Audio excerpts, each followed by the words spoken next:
અમદાવાદના નરોડા વિસ્તારમાં પોલીસે વધુ એક ગેરકાયદે ફેક ઇન્ટરનેશનલ કોલ સેન્ટરનો પર્દાફાશ કર્યો છે।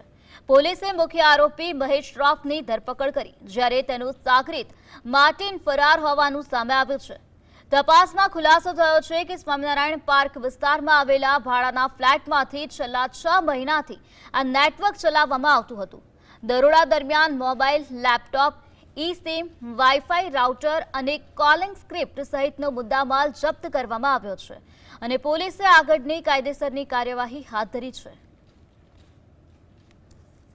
બે આરોપી છે, એક માર્ટિન છે।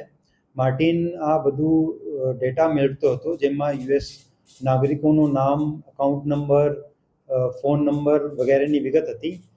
આ ડાર્ક વેબ ઉપરથી આ માહિતી મેળવીને એને મહેશને આપતો હતો અને મહેશ જે છે એનું મુખ્ય કામ આ તમામ વિક્ટિમ્સને સંપર્ક કરવાનું, એને કન્વિન્સ કરવાનું કે એમનું લોન મંજૂર થઈ જશે અને એનું એક પ્રોસેસિંગ ચાર્જ અને ઇન્સ્યોરન્સ કવરેજ ચાર્જ લાગશે।